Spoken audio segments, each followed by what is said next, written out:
you want to be healthier, yet you just don't know what to do? All these shows telling you this and that, but nothing seems to work. Well, listen close. Golden State Media Concepts has got something great for you. The Health and Wellness Podcast dedicated to workout trends, healthy eating habits, diet, and everything about healthy living. Join us in our banters as we help you not just live life to the fullest, but live it to the healthiest.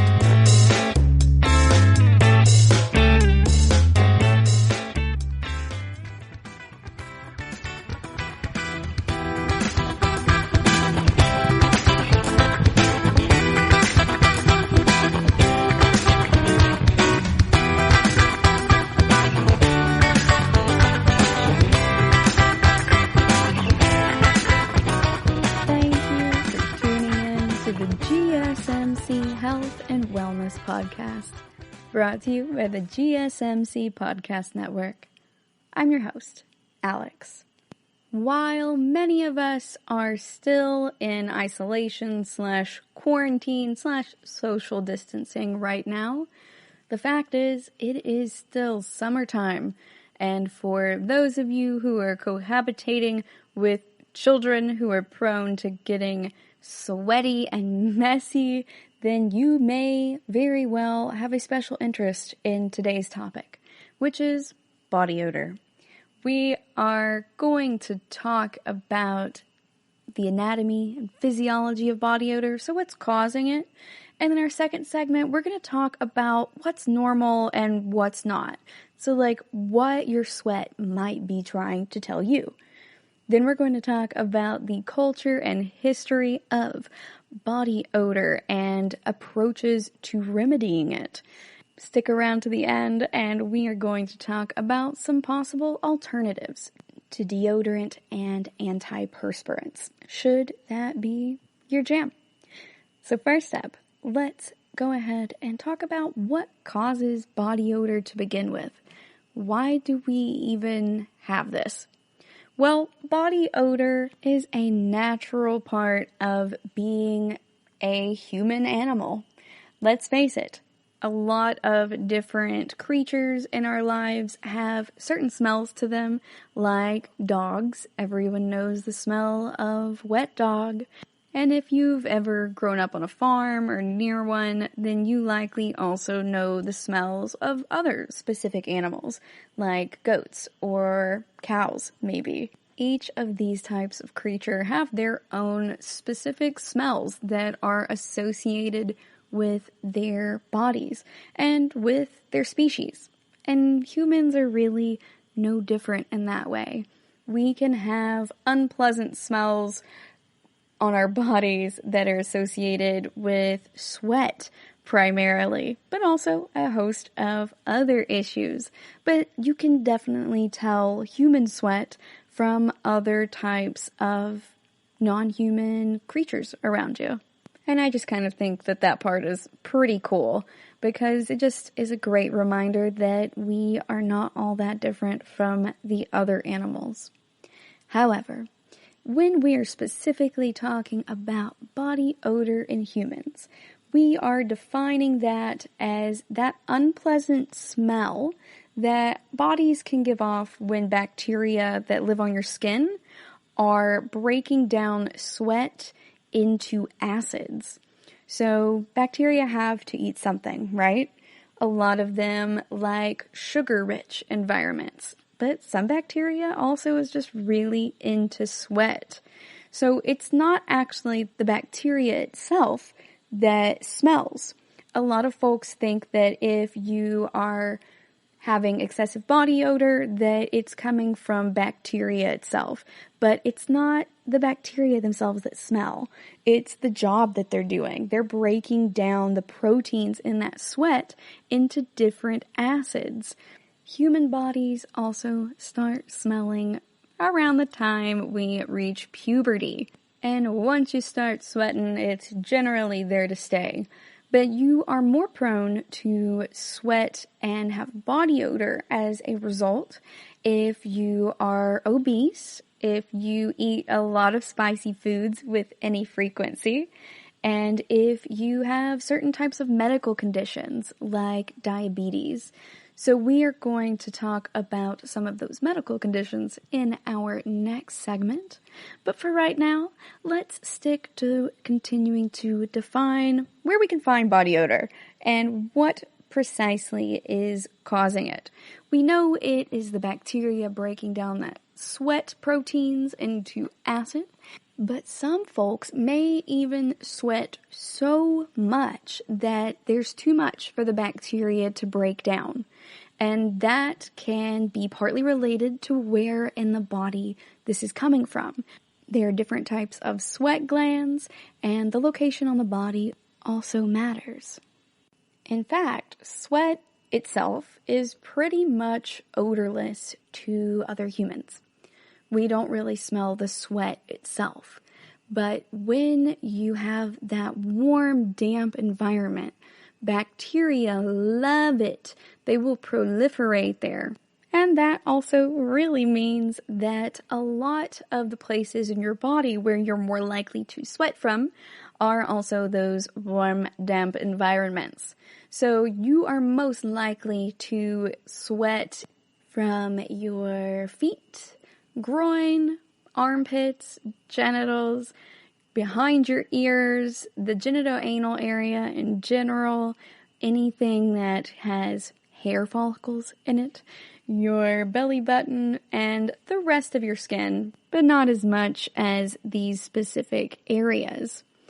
And if you think about it, you can really tell the difference between someone's stinky feet versus body odor that's coming from someone's armpits. Researchers also say that sometimes body odor can have kind of a pleasant smell, and it can be specific to a person, especially when it comes to dogs trying to identify people or other animals doing it. But also with human beings, to a certain extent, we can also sense that. If you read a lot of romance novels and such, oftentimes they will say that that particular person has a smell that is uniquely them. And that's what we're really talking about when we are reading that. It's a type of body odor. So it's not necessarily just their sweat, but it's their smell in general, whether that is the smell of their hair or even the smell of their body odor from their armpits. I'll be honest with you, I have actually had boyfriends in the past whose body odor smelled really nice to me, and there's a reason for that. There's a section of your genes within your DNA that code for the proteins that are on the surfaces of your cells, and it's very important for your immune system. This is called the major histocompatibility complex, or the MHC. So we've discussed this before as it relates to attraction and saliva, like in kissing. But you can also see it expressed when it comes to body odor. There have been several studies that have shown a link between body odor and sexual attraction, and you may even be familiar with that dating service that at one point was offering to send you some men's t-shirts, and you were to pick out which man you would like to date based on the smell of his sweaty t-shirt with his body odor on it. Turns out that's not entirely baseless. They have done some studies mostly with heterosexual women, which is very important to point out. The study is limited and kind of one-dimensional in that aspect, but at least when it comes to heterosexual females, there is a strong relationship between body odor and attraction. And in some studies, the women even ranked body odor as being more important when it comes to attraction to a man than their looks do. So if you feel like you might be really attracted to someone's smell, you are probably right. And you probably do recognize your partner's smell and the scent of other people's unique body odor if they are important in your life or just around a lot. But it's not just your MHC that is influencing you here. everyone's body odor that's unique to them can also be influenced by their gender, their health, any medications they may be on, and also by their diet. So it's important to keep these things in mind too. Any habits that you have, like smoking, may also play a role in this, even how much you drink. And that's because body odor is caused by the bacteria breaking down sweat, and it's mostly linked to specifically the apocrine glands. The most important of those glands in this instance are the ones that are associated with hair, particularly hair follicles in the genital region and under the arms. Most body odor comes from these apocrine glands, and you can also find them in your breast tissue, your eyelids, and in your ear. So in your breasts, they are often used to secrete fat droplets into your breast milk. And you guessed it, in the ear, they help to form earwax, which also has its own dedicated set of studies to it. They refer to it as cerumen, and there are so many different types of earwax a person can have. It's remarkable. That's as a total aside, but if you're really interested in the science behind things like this, I totally encourage you to Google earwax/cerumen scientific studies. Now, there are two different types of sweat glands, though, that we'll be talking about, and most of the ones that we have that smell, that have a scent, are in the groin, armpits, and around your nipples. These usually have an odor, and we refer to them as being scent glands. On the other hand, the ones that are in your eyelids and the ones that are in your skin in general are sweat glands. So scent glands are those that are associated with your secondary sex characteristics, the characteristics that really change when you hit puberty. So things associated with your groin area, your armpits, you start sweating profusely, growing hair there, and then also in the nipple area. Now, why do they produce sweat? That is because the ones that are referred to as scent glands produce a sweat that is very high in protein, more so than the other sweat glands in your body. And when they produce that high protein sweat, the bacteria can break that down pretty easily. And therefore, the byproducts of them breaking it down is that scent or that body odor. Now, the thing about sweat is that you aren't cooling off by sweating in and of itself. You actually get cooled off by the sweat evaporating from your skin.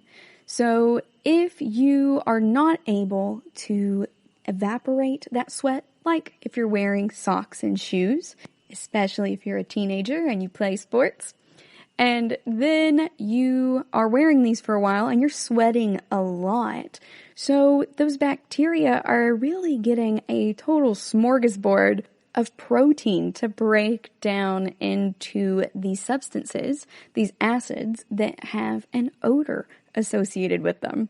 So if there are any teenagers listening, make sure that you do go change your socks and your shoes after being super sweaty or getting your feet moist in any way, because not only does that provide a great environment for bacteria to grow, but also for fungi to develop. That's how you get athlete's foot too. So if you have smelly feet, you most likely have bacteria breaking down proteins from your sweat into acids on your skin.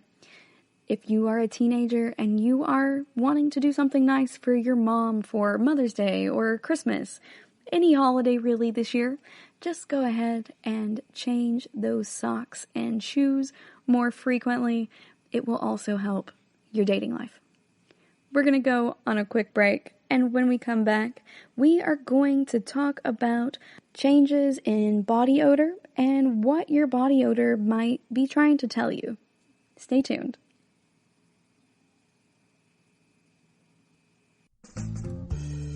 Are you looking to learn more about the latest trends from the fitness world? Are you confused by all of the different trends that are out there? The GSMC Fitness Podcast is the place for you. The GSMC Fitness Podcast is the place to come for people of all skill and interest levels. Join us as we explore the latest trends in the fitness world. Does that new exercise really work? Should I try yoga? Whatever your question, chances are good you'll find an answer on the GSMC Fitness Podcast.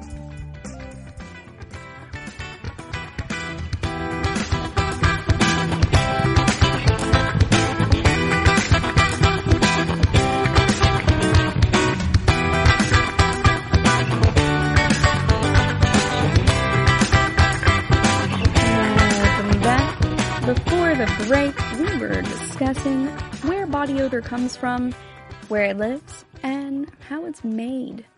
So we now know that body odor isn't coming from the sweat itself, but rather the jobs of all of these bacteria your body employs to break down those proteins in the sweat into being little acids. So it's just a byproduct of that process. Body odor is not necessarily always bad. We think of BO as being something unpleasant. However, it's just a scent. And depending upon your genetics and your diet and your gender, etc., then you very well may have a sweat that smells good to other people. Or rather, a body odor from those bacteria breaking down the sweat that smells nice to other people. Sometimes, though, your body odor can change, and those changes might be because you just hit puberty, or you sweat a lot for some reason, whether that's medical or associated with where you're working, or if you have poor hygiene. So these sudden changes are generally caused by changes in your diet, your medication, or your environment.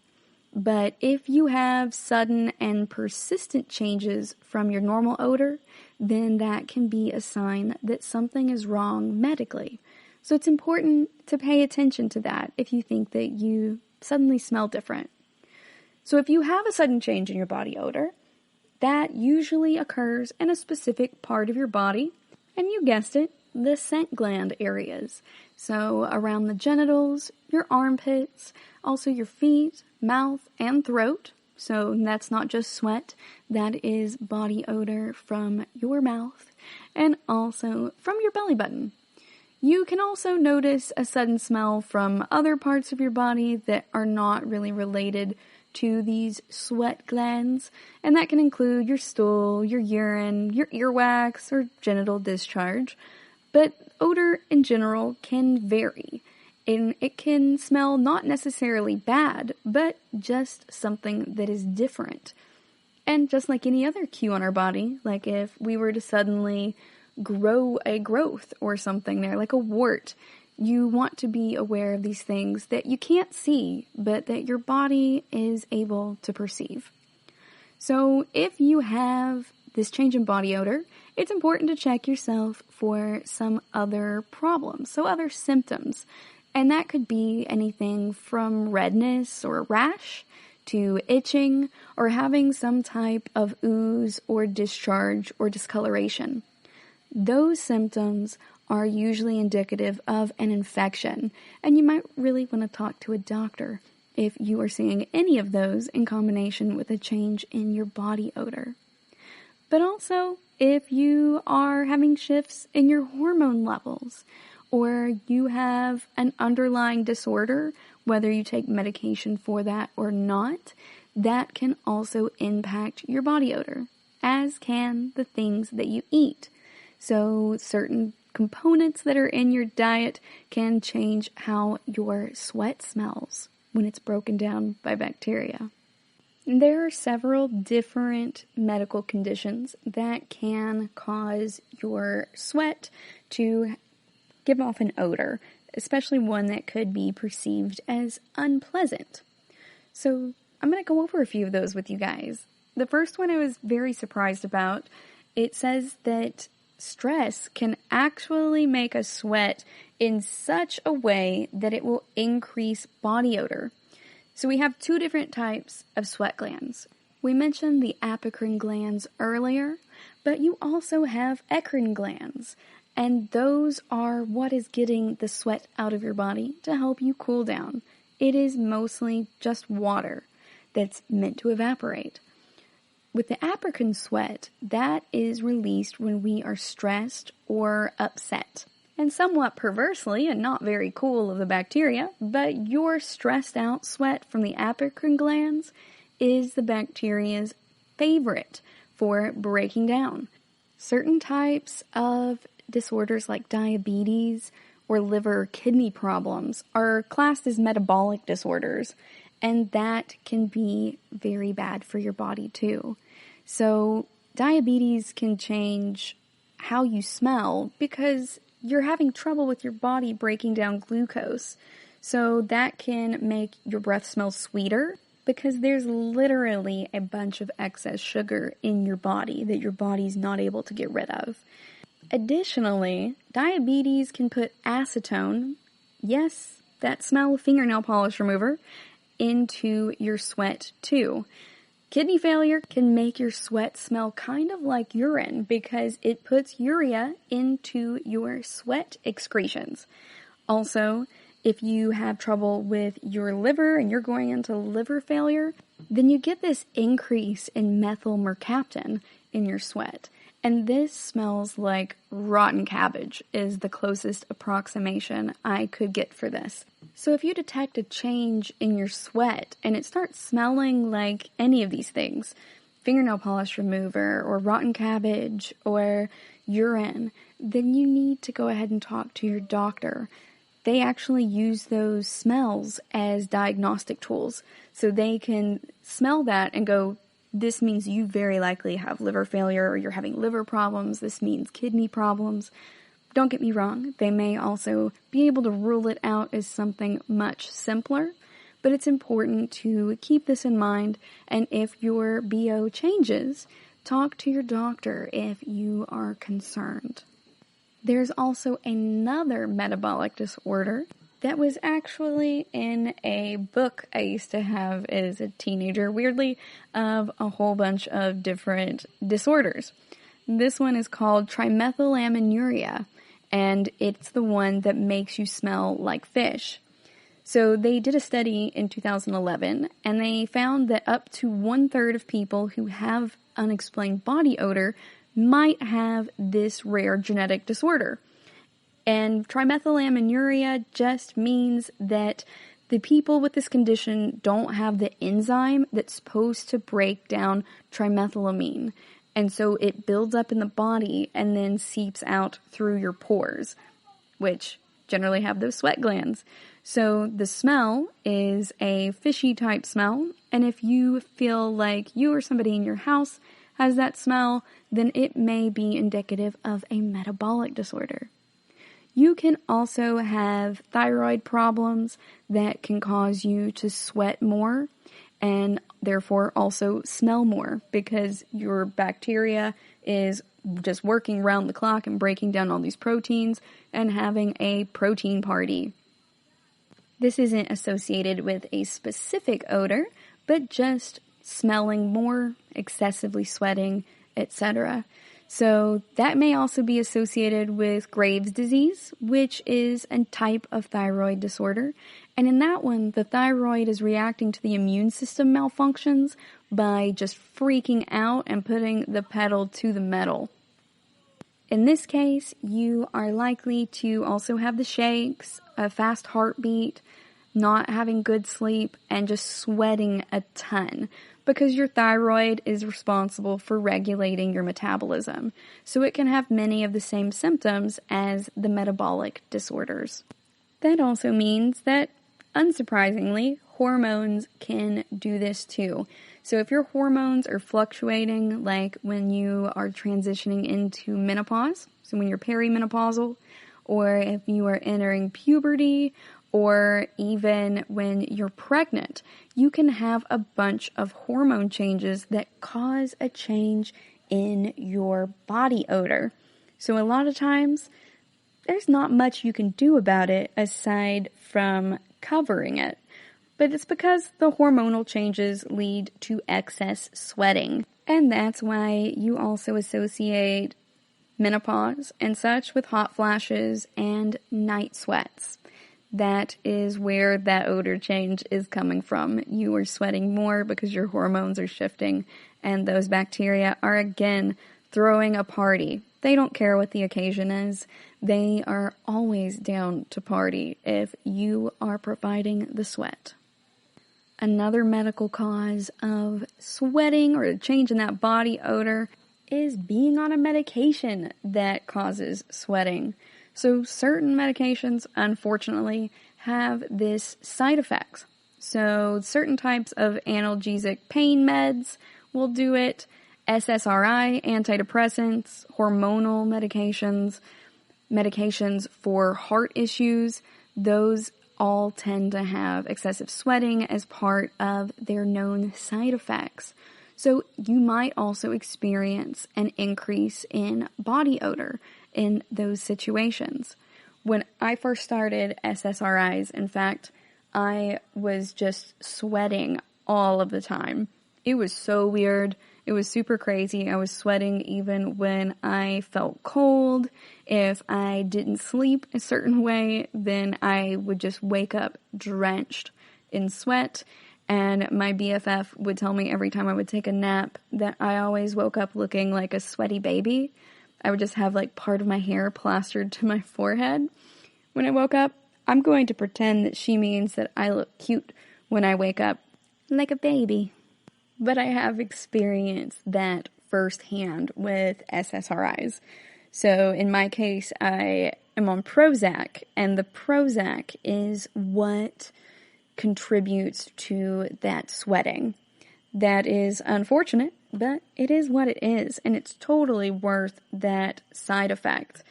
I find that after I leveled out on the medication and got my body used to that new dosage of it, my body was finally like, oh, okay, this is our new normal, and now it's not so much a problem. In any case, it's not enough of a problem to cause a change in my body odor, so I'm fine with that. It leveled off just like my doctor told me it would. Lastly, I want to talk to you guys about your food. So certain foods and also booze can impact the smell of your sweat. UC Berkeley actually has a list of foods that can cause body odor on their website. It's berkeleywellness.com. And there are foods that have sulfur in them, alcohols, meats, herbs and spices, fish, asparagus. I think we all knew that one about asparagus. But these are what Berkeley cites as being something that makes your body have a different odor.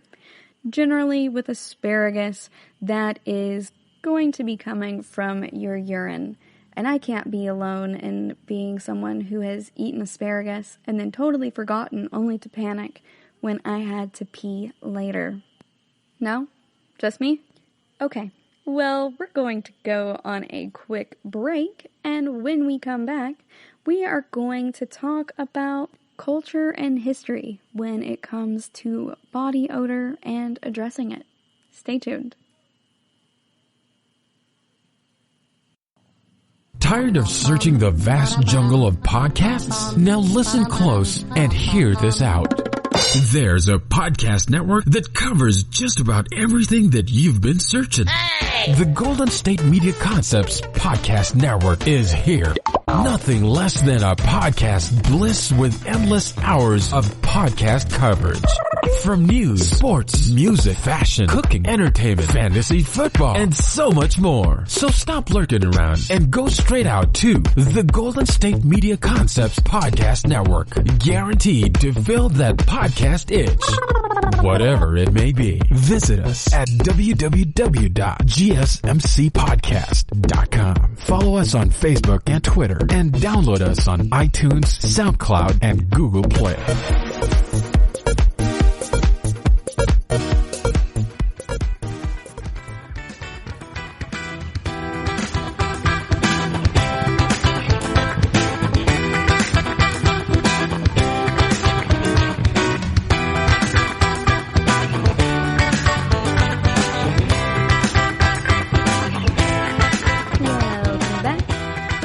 the break, we were discussing what your sweat might be trying to tell you when you experience a change in body odor, whether that is related to something medical, or you forgot that you ate asparagus earlier, or you've been eating foods that are high in sulfur, or you might have a metabolic disorder causing the problem that you need to see a doctor about. There are many different things that our body odor can try to tell us. We just have to be willing to listen in the way our body best is able to communicate that. And sometimes that means by scent rather than by sight. Now we're going to talk about some historical and cultural differences when it comes to body odor and the way people really approach it. So, folks have been aware that bodies have odors for thousands of years. The ancient Egyptians would use different things like ostrich eggs or tortoise shells to try to improve their body odor. And way back in that time, they often wore things around their head, their neck, or their wrists to make them smell better. And we think of those often as being oils, or at least I do, because I've watched a lot of Stargate. But also, they had these really thick pastes, and also oil-based salves, kind of like Vaseline back then, that had different plant fragrances in them, like cardamom, or cinnamon, or lemongrass, myrrh, rose even, or lily. If they felt it had a pleasant scent, they probably went ahead and popped it into the concoction. But they also used incense. Incense has been around globally for thousands of years and is one of my favorite ways to experience scents. So back then, the Egyptians burned incense and also made jewelry that was fragrant. And they say that there are still a lot of cultures throughout northern Africa that make these pieces of jewelry that have scented materials as part of them. And I think that's super cool. I had not heard of that before, but it makes a lot of sense. I've read a lot of studies over the years about scent as it is related to not only attraction, but also memory. And being able to smell something, your sense of smell is one of the most powerful senses in your body for bringing memories back up. How cool would it be to have a piece of jewelry that your grandmother or someone gave you and be able to also imbue that jewelry with their favorite scent or their favorite perfume? People have been doing this for thousands of years, and I think that's absolutely beautiful. Not just because it's awesome that you can have your favorite bracelet also be your favorite scent, but also that those are really cool items for evoking memories, whether those are familial in like the heritage and ancestry sense, or if they just remind you of a specific place and time when someone you love gave you a really sweet gift. I have certain scents that I love and hate, as I expect most of you do as well, and they can take me back to a specific place so quickly. Later on, in ancient Greece and Rome, a lot of folks used spices and perfumes that smelled really good, or at least good to them. I'm looking at you, patchouli. Don't love you, but I understand that other people do. And I respect that. But these scents in general were spread along trade routes from the Mediterranean throughout the Middle East, and they were considered to be luxury goods. So to smell really great was to be also a symbol of status. The earliest known perfumeries were in the Roman Empire, at least the ones that we have recorded. There is a rare period in history back then when it was normal to bathe daily and to then put scented oils and or salves on your body. And they would sometimes wear them kind of as jewelry, like in a little bottle that was tied around their wrist. So it doubled as jewelry, I suppose, or they could reapply it throughout the day, perhaps. And they did this for social reasons and for religious purposes. So it wasn't just to smell nice, but also it's a ritual ablution. A lot of the early fragrances that were used to mask body odor were strongly floral, like jasmine, one of my personal favorites, or lavender, rose, chamomile, and they also had some spicy smells like yellow amber and camphor or cloves. And then you could also get perfumes that were from animals. So some types of animal musk were used.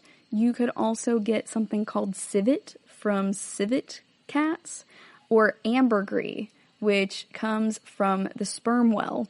If you've seen that episode of Bob's Burgers where the kids find that big old chunk of ambergris, then that's what that is. And they got the musk from creatures like musk deer. In addition to salves and oils and such, they could also make scented powders. So these were generally made from talc.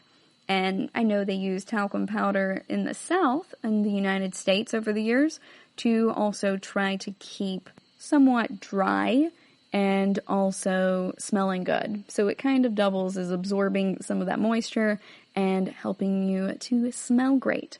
But they would carry that in these little fabric bags, and they would sew garments from fabrics that had been soaked in perfume. It sounds kind of gratuitous, but really, is it all that different from a Hollister? Scented oils and incense became strongly tied to religious rituals across Europe by about the 5th century AD, and that's primarily Judaism and Christianity that we're talking about, but also other religious practices. Priests would get really overwhelmed sometimes with how everyone who had congregated there smelled, and so they would burn incense a bunch to counteract the body odor of all of these people present in these rooms. Remember, if you were in a structure back then and you were congregating, tightly knit on those little pews way back when, then they very likely did not have anything remotely approaching AC. I know even in one of the little churches I went to growing up, we didn't have AC at a certain point, and so in the summertime, you would just pop open the windows. But boy, you would get sweaty in there, especially if it was a service like Easter or something where it was just unseasonably hot, but everyone was there, and you just sweat, you guys. It's like going to a concert, too. If you've never been to church, it's like going to a concert or a show and there's just a whole bunch of sweaty bodies next to you. Things like that. And so they would burn incense there to help cover up everyone's body odor. So while they were using incense for religious purposes, though, a lot of these priests were saying that perfume was sinful because it was an indulgence. And so for several centuries, a lot of Christians would not bathe. They thought it was a sign of pride or vanity, and so they would avoid it at all costs. Which is also really funny, since a lot of people say nowadays that cleanliness is next to godliness. I've heard that quote, and if you have too, then that might have made you just as tickled as it made me to read. Although the Christians were not about the baths at that time, the Islamic community was still bathing.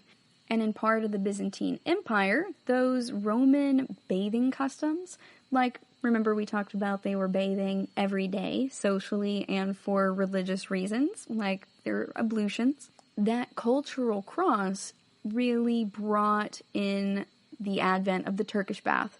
It evolved kind of into something called the hammam, the Turkish bath. And then around the 11th century AD, the Crusaders returned, and they brought that tradition back to Europe along with a lot of those scented materials we talked about earlier, especially the ones that were derived from animals, like musk and civet, from the musk deer and the civet cat. Some of you may be wondering, why did they just not use soap? That would solve a lot of the problems. Just use soap. Well, unfortunately, at that time, most soaps that were made from ash and animal fats. So they were gross, kind of. They still smelled like the creatures they were made from in the ash. And they were also really abrasive on the skin. So they mostly used them to wash clothes or, cutlery, the floor, etc. But they're like, oh no, not for skin. But then some folks in the Middle East started using more vegetable oils, and so soap became a lot nicer at that point, and it became the new way to apply perfumes. So soap as we know it, smelling good and not absolutely abrading your skin off, has only been around since about the 11th century. That's kind of wild. That took a lot longer than I thought it would for us to find a good way to really, not a good way, but a better way to get rid of body odor. I know that the perfumes and stuff were probably also really dope, and I love the idea of them, but let's face it, if any of you have ever lived with a teenage boy who has tried to cover up his funk by just spraying himself with Axe body spray, you know that perfumes are no substitute for a bath. By the 13th century, chemists figured out essential oils. So you boil down a natural substance in water, you get its essential oil out through the act of distilling. That's what distilling means. And then they started combining essential oils with alcohol to make a stable unit of scented material that would dry quickly. So that alcohol helps it dry quickly. I think it also helps it stay stable on the shelf. And that's kind of what the perfume we know today is. So that came about around the 13th century. But the first major alcohol-based fragrance came out in the late 14th century, and it was a rosemary perfume. They refer to it as Hungary water because it was designed for the Queen of Hungary, Elizabeth. A lot of public bathrooms were also closed at this time because of bubonic plague. That killed more than a third of the population in Europe at that time, and people didn't understand germs back then, so they thought that all diseases were contagious through the air. So that smell of sickness was often attempted to be masked by a lot of aromatics. People tried to build bonfires in public spaces and burn a lot of incense or put a lot of rose and musk smells around to try to purify the air. They thought that that would keep the bubonic plague away. And some of the most common flowers and herbs people would use to try to get rid of the smell and to purify the air around them were posies, nosegays, roses, and something called tussie mussies. So that makes Ring Around the Roses make a lot more sense. They would carry posies with them to help keep the air around them clean and to not smell death if they went outside and there were folks who were out there who had died and were waiting for someone to take the bodies away. So unfortunately, they didn't understand that they just needed to wash their hands a lot more. Or not just, but it would have been helpful for them to wash their hands more frequently, just like during this pandemic. But a lot of folks back then believed that bathing was dangerous to your health. Unfortunately, that was made worse in the 15th and 16th centuries when really well-respected scientists spread the concept that water could soften your skin and open up your pores to make your body weak. So people would avoid water like the plague. And the few people who did bathe regularly, they would try to make sure that they were super careful about it. They would wrap themselves in a scented cloth. They would put oil all over their bodies. A lot of other folks would instead just rub their hair with powders that smelled better. So like talcum powder. I have used that before in like camping scenarios and stuff. You just put some baby powder on top of your hair, give it a good shake, down at the roots, that is, and it will soak up a lot of that oil. Does it sound gross? Yeah. Does it smell good? Also, yes. You would be surprised, and you would be surprised at how normal the hair looks after you pat it quite a bit. Kind of like when you would clean the erasers from the chalkboard at school when you were kids. Granted, I don't know if that's really relevant or understandable to any youths listening to this right now, but those of you who are older like I am, you get where I'm coming from.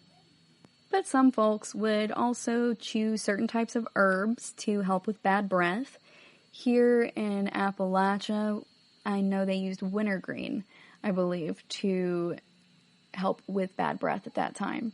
There's a tree where you can strip part of the bark off of it and chew a twig from it, and it tastes almost like root beer. But the closest thing I can tell you is it tastes like wintergreen. As these perfumes over the years, either floral or herbal, became really popular in general, France became known as a titan in the global perfume industry. They had a really popular fragrance called Eau de Cologne. I might totally be butchering that, I don't speak French. But it is a recipe that was produced to protect against the plague. And it had essences of rosemary and citrus in it that they put in a grape-based spirit. So when I said alcohol earlier, it didn't really mean like rubbing alcohol. But they would make spirits. Remember, they were distilling a lot of these things too. So they were making spirits or booze and then putting these scents in them. The French aristocracy got really extra with perfume in the 17th and 18th centuries. So they essentially made Glade plug-ins. They were these fountains that were scented. They would keep at dinner parties. And they would also, create their own custom essences. They got real DIY with it. They would infuse leather products with different scents, like neroli, which is one of my favorites. It's this orange blossom type smell. I have an amazing bubble bath that has that and bergamot, I want to say, in it. And it smells so good. So, really, we haven't come that far along from there. Now we just take our baths with our perfume. But this is how perfume really came about over the years.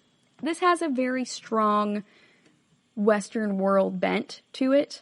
I do want to certainly point that out. We started with the Egyptians, the ancient Egyptians, and we briefly spoke about the Middle East and Turkey, but for the most part, this article that I've referenced is largely on Europe.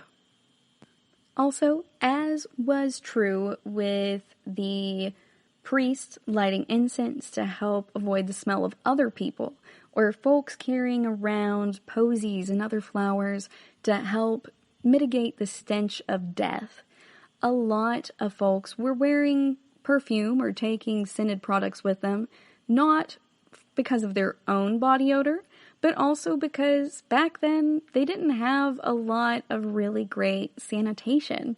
Remember, they didn't even think they needed to wash their hands for the plague. People were afraid to wash their bodies. They thought it would hurt them. So it took until about the mid-1800s for cities in Europe to fix their sanitation. And when they started improving sanitation, then the need for perfume wasn't as necessary anymore. If you don't have garbage in your streets and you have a new sewer system and you're not just dumping chamber pots out the window and such, then you have better hygiene in general, your streets smell better, and therefore you also are going to not need to just be plugged up to the gills with perfume anymore. So as it became less of a necessity, it started being more associated with fashion around that time. And then perfumes started moving from the pharmacy as something to combat body odor to the cosmetics counters. And that's how perfumes kind of became known as this feminine item. There was also the Victorian era saying that there are two genders and we need to have separate areas for both of them. So in that time, tobacco and pine were relegated to being more male and just masculine in general. But overall, for the most part, perfume and just smelling good was associated with being a woman. Early Americans who were colonists were also not all that likely to bathe because a lot of them were European colonists. But by the late 19th century, the U.S. started adopting showers and toothbrushes, things that are good for your hygiene. It took everyone a very long time, y'all, at least over here in the West. But it's also a lot easier to put in a sewage system and water systems in a new city rather than having to, dig through all the cobblestone and stuff like they did in the ancient cities. So they started a new norm of houses coming with bathrooms instead of outhouses. And having used outhouses growing up, I am very thankful for that. We are going to go on a quick break, and when we come back, we are going to talk about when deodorant and antiperspirants entered the picture and talk about some alternatives to these materials as well. Stay tuned.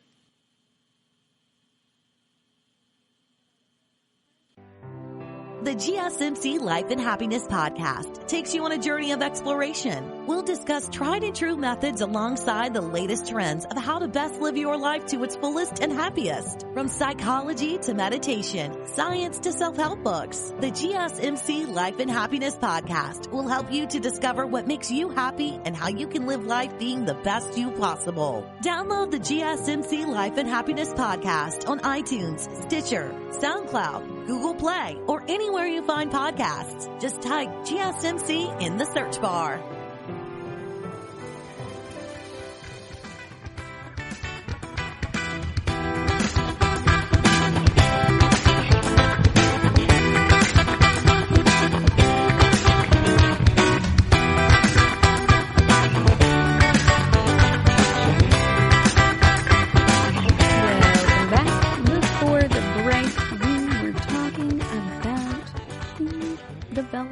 Of things to make us smell good over the years. Different products to combat body odor, whether they be powders or salves or oils.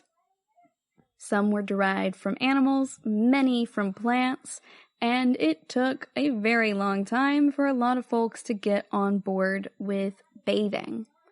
But even if you bathe, you can still have a body odor when you do sweat. So, folks started developing commercial deodorants. And the earliest one that is documented was created in 1888 by a guy in Philadelphia. And it was called Mum, like mum's the word. So you're keeping something secret, like your body odor. So the first version of Mum, that was patented at least, was a waxy cream. And that sounds really gross, but honestly, I don't know how else to describe deodorant. So that checks out. And that one had a lot of limitations on it because it was difficult to apply, because it's more cream than stick, I guess. And it often left a greasy residue on folks' clothing wherever they applied it. So not all that different from a lot of solid stick deodorants that leave the weird marks on it. Like you'll mess up your black shirts with white deodorant marks and everything. But this was worse than that. This was also greasy. It wasn't just a smell or a little discoloration. It also felt gross. But then in 1903, a company called Everdry created, or at least successfully marketed, the first antiperspirant. and it had aluminum chloride in it. And that's meant to clog pores and block sweat. We have talked about antiperspirant in a previous episode and how those little aluminum salts just clog your pores and block your sweat. They can't get deep into your skin, and you would have to apply a truly crazy amount of deodorant in order to really get any type of issues from your antiperspirant application. According to my friend's doctor, who is an oncologist and has stated that antiperspirant is safe to use when it comes to cancer. It's not something that causes cancer. If you're interested in more on that topic, I encourage you to check out the episode on antiperspirants. Early antiperspirants were still different from the antiperspirants we have today, though. These were highly acidic, so they often could also mess up your clothes and even make your skin feel like it's stinging a little bit, like it's being stung. So that's pretty wild that you would have to have stinging armpits so that your armpits wouldn't stink, but there you go. So they kept working on that, and in the early 20th century, there was a surgeon in Cincinnati who wanted to have dry hands while operating. So he invented an antiperspirant that was called Odor. And in 1912, his daughter hired an ad agency to help promote the sales of this product. And the marketing that they employed for this is a little shady. They first positioned excessive sweating as being a medical disorder, and then they preyed on women by trying to convince them that their body odor was something that no one would warn them about. Like, it's spinach in your teeth, and just none of your friends are going to directly inform you that you have something going on that may be embarrassing or just not socially polite to have. And so they preyed upon people's insecurities. I mean, I bet that was happening before 1912, to be honest, but that just makes me think of the cosmetic field in general. It's gross that a surgeon was doing this, but at this point, also, they had moved most of these products from the pharmacy to cosmetics counters. So that makes sense that a lot of the sexism would come with it. But this ad campaign also branded body odor as BO. And then more ad campaigns followed. This gross one preying on women's insecurities was for deodorant or an antiperspirant, but then it just spiraled, and people in the cosmetics industry started using this more and more.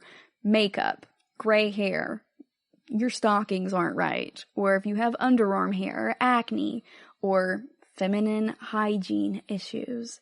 Listerine even went so far in trying to pitch their remedy for bad breath with an ad campaign stating that bad breath was a life-destroying problem that their oral antiseptic could fix, and they coined the phrase, often a bridesmaid, but never a bride. That's kind of really gross, in my opinion. Marketing and advertising in general can be gross in many ways, but this is very predatory and messed up in general. I have an ethical issue with this, but alas, I don't make the rules for this. But by around the 1930s, American advertising for deodorant companies had convinced women that they smelled bad, they had body odor no one would tell them about, and women were ubiquitously using this. So then they started advertising copy that was saying that men might smell. They would put little subtle things in there. And then in 1935, the first deodorant targeted at men, you heard me right, in the United States, the first deodorant targeted at men hit stores in 1935, and it was called Top Flight. And it was stereotypically male in its design. It was meant to convey feelings of masculinity, even while saying they smelled bad. And there were a lot of other ad campaigns in the deodorant industry that followed. Like, one bottle looked like a miniature whiskey jug, which is pretty cool, I'm not gonna lie. Now, unlike the women's products that were saying, oh, hey, you're never going to get married because you smell bad and nobody's going to tell you that, but this is why you weren't married. Make sure you fix it today with deodorant so you can get married and have a stable, secure life. The advertisements for men's products were preying on their financial insecurities and saying that, hey, smelling bad might really mess up your chances for a promotion. This could totally ruin your career, and you can fix all of that. The reason why you haven't been advancing, etc., by buying this deodorant and wearing it at work. Also, very messed up. At the same time, deodorant was moving from being that weird waxy cream to being a roll-on stick. So in the 1940s, an employee of the company Mum that created that first deodorant, her name was Helen Disserens. She made an applicator that was based on how a ballpoint pen is designed. And then in the early 1960s, Gillette, yes, the razor company, introduced Right Guard. You guys remember Right Guard? It was real big in the 90s. And this was an antiperspirant that was an aerosol. So the first of its kind. You could go ahead and spray it onto your body. But it's an antiperspirant. It's not just a deodorizer or a fragrance like Axe body spray. This was an actual antiperspirant. But over the years, we have seen everything from the roll-ons to the creams and the waxes, etc. And they're all just products being used to cover up something that is truly, totally normal. Sweating is a normal process, and those bacteria breaking down the proteins into acids is also a very normal process. And not only is it normal, but it's truly ubiquitous. Humans all over the world sweat and have body odor, and non-human animals all over the world have their own specific odors or musks that are associated with them.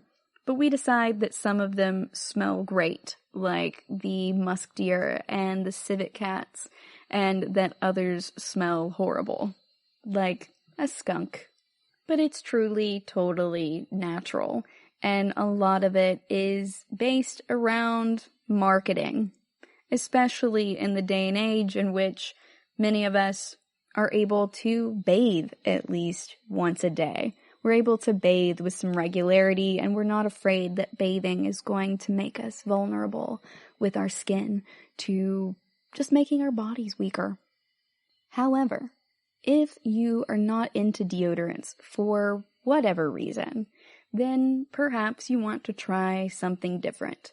If you still feel self-conscious about your scent, or you just want to mute it for you, that's legit too, then there are a couple ways that you can do that. So I do want to reiterate that some of the top cancer doctors in the United States have said that antiperspirants and deodorants do not cause cancer or any other issues because there's not a way for those aluminum salts to really get into your body with the amount that you would need or that would be required to truly give you cancer or to make you severely sick in that type of way. But if you don't believe me or them, or you just don't want to put chemicals on your body, then there are some all-natural alternatives. But they don't always necessarily work as well as you might want or that you might think. And I would recommend that you also have a friend who is trusted to tell you the truth, give you honest feedback as to how well your new deodorant is working. So, here are some alternatives to deodorant or antiperspirants. So a lot of natural deodorants have organic ingredients in them, but sometimes folks use the word natural to be misleading. And that also means that, like anything else we talk about in here that is purchased, you should always read the label if keeping those chemicals out of your deodorants is important to you. So read the full label and make sure you are getting to see exactly what is in your product. Some folks, though, use baking soda and cornstarch, and that's something that you can make at home. You just need 1/8 of a teaspoon of baking soda, combine that with a little bit of water, and then rub it into your underarms. You don't want to dissolve the baking soda, you're just creating a paste. So just a little bit of water. And if you go a little bit too far, you can put some cornstarch in there to help dial back that dampness. So if you're wanting to go ahead and do that ahead of time, 6 parts cornstarch to 1 part baking soda, then put just enough water in there to make a paste, smooth it onto your armpits. Other folks use lemon juice because the citric acid in it kills those odor-causing bacteria. But lemons are also highly acidic, so if you shave with any regularity, you do not want to put this onto your armpits right after shaving because that might sting a little bit. Other folks also use rubbing alcohol. So same role for the stinging and the shaving as the lemon juice, but the rubbing alcohol does the same thing as the citric acid. It kills those odor-causing bacteria. You don't have to rub it on, though. You can just put it in a spray bottle like you can get at the dollar store and then spritz it into your armpit area. Some folks also add essential oils. So tea tree and witch hazel, those are 2 that are pretty common for it to help give it a fresh smell. In my personal experience with my friends who have done the tea tree method, it is not as efficacious as you think. It will make you not smell so much like BO, but it also does not quite smell entirely like tea tree, and it is a very strong scent. It is way strong. I don't recommend that one, is what I'm going to say. That may just be because of my personal preferences in scents, but I really do not like being around that one. It almost gives me a headache. Other folks will put straight up essential oils in there. So mix oils together to get a scent that is uniquely you, or you can use lemongrass or lavender, thyme, rosemary. Those 4 have antibacterial properties as well. And when you put them in your armpit, that's also a lot of what people originally used to use with those herbs and spices.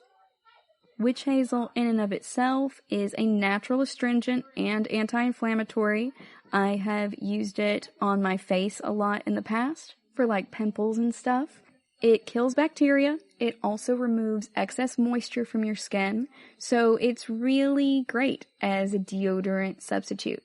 However, if you keep sweating, then you're not going to be able to necessarily keep it on your arms. It does require some multiple applications. It wears off pretty quick. So maybe carry it in a little glass container around your wrist like the ancient Romans and Greeks did. Witch hazel's a pretty popular choice because the smell isn't super strong and it doesn't leave any residue on your skin or your clothes, and it will knock out that odor really quickly. If you're more worried about the pit stains or just the general dark, damp marks on your armpits, then you can also just wear an undershirt. You'll probably still want that deodorant alternative, but this will be a double whammy of deodorizing your armpits and also preventing the sweat from coming through, which is really what antiperspirants are trying to do. If you try any of these out or try something that wasn't on my list, I would love to hear how that worked out for you on Facebook, Twitter, or Instagram. Thank you for listening to the GSMC Health and Wellness Podcast, brought to you by the GSMC Podcast Network. I'd like to ask that you please subscribe to the show, and writing a nice review always really helps us. Also, if you could please follow us on Facebook, Twitter, or Instagram, I'd appreciate it. Thank you kindly, and have a good night.